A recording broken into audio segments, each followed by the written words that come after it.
मुराद please बताओ कि क्या हुआ है। तुम्हारी आवाज सुन के घबराहट हो रही है मुझे। हाँ मैं बताना चाहता हूँ लेकिन कैसे। मुराद तुम डरा रहे हो मुझे।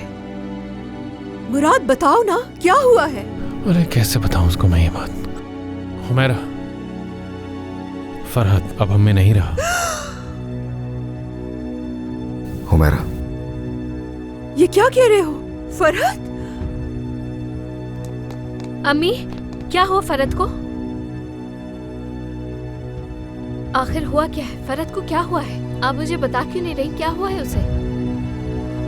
मैं आपसे पूछ रही हूँ फरहद को क्या हुआ है?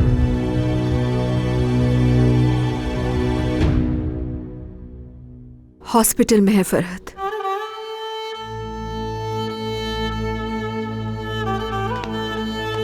नवाज!